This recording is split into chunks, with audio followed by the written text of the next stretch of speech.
Oh God. To be honest, I don't really feel prepared to talk about this one. As in thinking about the dynamics of it, because I partially don't really get Oliveira perfectly yet, to be honest. I think Oliveira likes to draw guys in and then counter them. Chandler's speed I see kind of being a problem. I see the kicks of Oliveira, if he's able to press him back, being a problem. I think this fight is the most general way I can look at it is who can push each other back. I don't know how the wrestling or grappling will look like, so I'll leave someone else who knows what they're talking about to talk about that. Um, I can see Oliveira maybe smothering some attempts with the clinch and then getting some work done in there. I can see I can see Chandler like setting up body shots to overhands, but then I think about it a bit more in layers, and I can see Oliveira getting some counters in and then shifting and staying on Chandler constantly. I don't know whose pace is going to overwhelm who first. I don't really. I kind of just don't know what that fight looks like.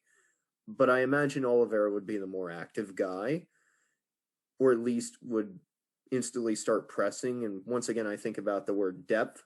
So I on the feet, I think that's kind of how I feel. On the ground, I have no idea what that looks like, and I don't really think I have a clear read of either guy's ground games against each other.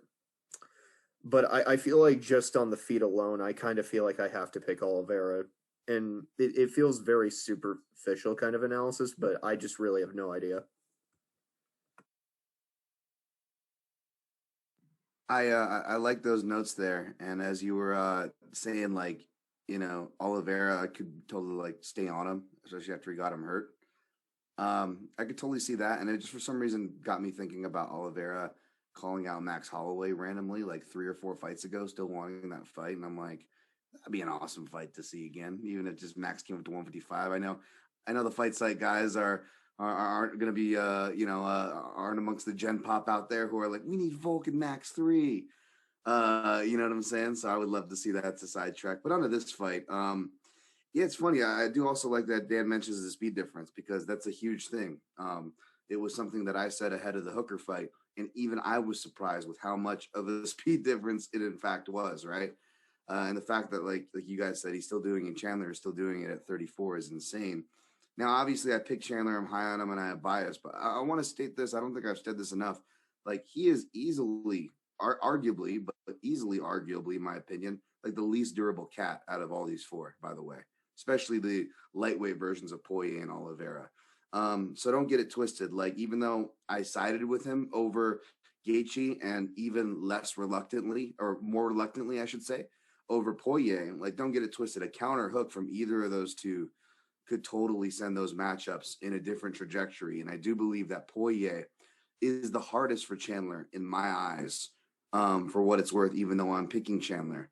And I'm going to pick Chandler again here, because even though I also have up until now, I believe I picked Oliveira, or at least kind of sided with him more favorably in all the matchups he's had that we've discussed. I believe this is his toughest matchup, not just for the speed that I mentioned to build off of Dan's point, but when it comes to the grappling as well. It is a wrestler that's going to shoot low, and shooting low as opposed to clinch would be bad against Oliveira because you're going to go into front headlock city, right? And all those things. However, and again, this doesn't always like it's a really bad brush to paint with. Um, that Poirier's got a good guillotine, so he probably can navigate through some front headlock. And even though Chandler does have a guillotine himself and is like submission savvy for a wrestler, um, I still like. I don't think anyone would be surprised if Oliveira submitted Chandler, right? That being said, he is one of those notoriously tough guys to submit. Like you hear about even in practice. Like I don't know how much is hyperbole of Javier Mendez going. I've never seen anybody submit Khabib in practice. Like I'm not going to say that. In fact, like I've seen bantamweights who, you know, probably should be a lot better than they are. But I've seen bantamweights choke out Chandler in the gym. Older iterations of Chandler, like getting to his back in RNC and him getting very upset. By the way, very upset. Does not like that. Very competitive dude. Will not give up those subs even in practice. Does not like to give them up. Right. That being said, what happens in the gym stays in the gym. That kind of stuff, as crazy as it sounds, folks, that actually happens a lot more than y'all would realize. So I'm not trying to condemn or throw shade at my guy. I'm just saying, like, it wouldn't be a surprise to see Oliveira get to any of those positions. However, because of the wrestling scrambling and submission savvy, being a wrestler is not afraid to put his hooks in, really well trained on how to kill jiu-jitsu from like guys like Neil Melanson, etc. I just feel like it would be a really bad matchup, and I feel like he could just Paul Felder his way, and that's what he probably would want to do with the ground and pound. Because again, we talk about the takedowns and the finishing and the back taking ability, but that middle ground and ground and pound, it's not something Chandler does enough of, like I said before. But I think it's a big game changer potentially for all these matchups, but most specifically for the Oliveira fight. Again, probably easier time getting Oliveira in one place than Gaethje, even though Oliveira is the more talented grappler, right? Which we went over. So that's why I will still stick with my Chandler bias here. But like, don't get it twisted. Even against one of the slowest and maybe not as knockout power guys on this list, which is Oliveira. Like, could Oliveira hurt Chandler early? With something even like, sure. Like, that would not surprise me by the slightest. I do think that whether it's big cage or small cage, Chandler is the hardest matchup for Oliveira, in my opinion, on this list. And it might not play out that way, but it's just the way I see it. Yeah, I mean, out of all these matchups, this is the one I have the least to say about. No coincidence, because it's like the grappliest one. I think Chandler's defensive wrestling is going to be a trouble for Oliveira to really get comfortable because of how Oliveira is not necessarily reliant, but I think a lot of what he does, a lot of his comfort is based on his ability to get fights to the ground, and it's very deserved. But I think Chandler is a much sounder defensive wrestler than Tony Ferguson at this point. I'm probably always, and I think Oliveira is a bit too vulnerable in exchanges for me to trust him against a really big bomb. It's a lot like what I said with Dustin Poirier on the feet, but without the massive gaping hole in takedown defense, where I think Michael Chandler can like play with his guard a little bit. We saw Chandler hit the body of Dan Hooker very, very committedly after he saw that opening. And I think Oliveira is pretty liable to that too, because of Oliveira's, like, he's more comfortable as a striker offensively in the pocket, but defensively, he's still quite rudimentary. I think Chandler can get to his body and build up to the head. I think Chandler, if it goes long, I think Chandler can take over both with the body work and just with the pace that he can push. I think putting Oliveira on the back foot is an interesting way to maybe give him some trouble because Oliveira has mostly been a pressurer in his recent run, but I also think a lot of it's been based on guys being really scared of his grappling, and I'm not sure Chandler has to be when he's such a sound defensive wrestler and when he's such a good grappler himself. I think Oliveira is going to struggle in that fight to get his fight, but again, there's also the threat of Oliveira being able to draw out a bad leg attack from Chandler, just like how he did against Kevin Lee, kicked him in the body and immediately guillotined him, which is pretty cool. But I'm not sure it's as accessible against someone who's not going to give up the back foot. We saw even in the Kevin Lee fight, Oliveira he's a good bottom player, but I'm not sure he's like the elite, super dangerous Joe Rogan. He has the dangerous guard type guard player. And no one is aside from like Anthony Pettis. There aren't many guys who can like just explode into subs out of neutral. It's just not a thing that people are good at, and for good reason, especially as guys get better on top, and Chandler is no exception. So I think Chandler has a bunch of routes here to stay safe. It's just Oliveira always has that, something happens, you guys end up in a messy scramble, and he just ends up on like a calf slicer or something. But I think I'll pick Chandler to win this most of the time. Yeah, I love this fight. I hope it happens eventually. I hope it's not the next one, but I hope it happens for the title, perhaps. That'd be cool. But 5-rounder for sure. Yeah, you guys have all made excellent points. I agree with basically everything. This is a good one to talk about. Chandler's defensive wrestling is outstanding. Really, the only times I haven't seen it look good are those deep in the fight moments where, he's very tired, a lot has happened, and maybe he's trying to cheat the defense, like I was talking about with Gaethje, and like, I'm gonna dive on the leg, I'm gonna funk roll, I'm gonna Granby, stuff like that, rather than like I'm gonna fight the hands and try to separate and do all that really laborious hand fighting and things that you're supposed to do. Which is funny. That's the athlete option. He's like, my arms are kind of tired, so it's difficult for me to do the traditional defense of this. So I'm going to do the really difficult acrobatic maneuver instead, because that's actually easier for me to do right now. which you see in college and all the time. People Granby instead of trying to do a traditional get up because they're tired. And just like wrestlers are a different species.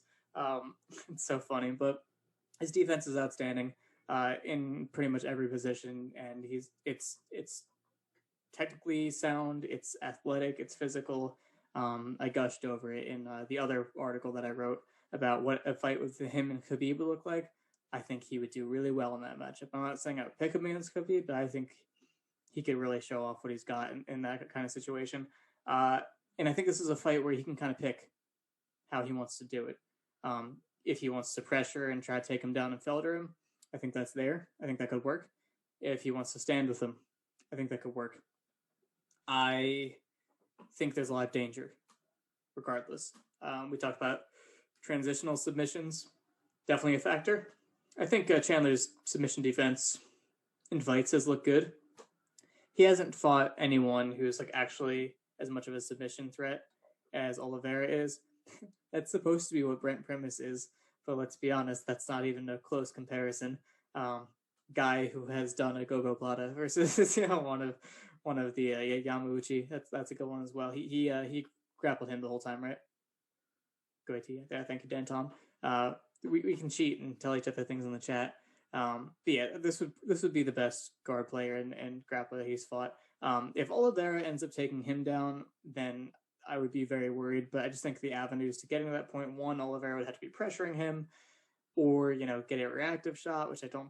With the height differential, I think that'd be really tough for Oliveira to do. It just doesn't feel like a comfortable way for Oliveira to fight this one. I think Oliveira would actually give him some space and try to outfight a little bit and counter his pressure and counter his wrestling. I think that would be his avenue, which would be smart, honestly, because I talked about it the first time I discussed Oliveira. His striking weapons are very good for anti-wrestling. They're very linear. The front snap kick and, jabbing and a lot of straight hitting. And for Chandler, who's basically every reaction is, hard charging level change in, no matter what he's doing, that would probably work really well. What we saw against Dan Hooker was that Chandler did take a few stutter steps. It wasn't necessarily fainting entries, but he waited. He picked his spots a little more patiently than we've seen him in the past. Let Hooker try to get off his own offense and then picked his entries based on that. And got him in uncomfortable positions with his feet before he attacked. So that was a little smarter than we've seen from him other times in his career. Oliveira, I think, is pretty dangerous off the back foot. I believe the Jared Gordon knockout, he was on the back foot and hit him with the uppercut or something like that, and then circled and pivoted off and hit him again or something of that nature. You can correct me, but it was off the back foot, so he's still dangerous there. He doesn't fall apart completely. He's still interested in hitting.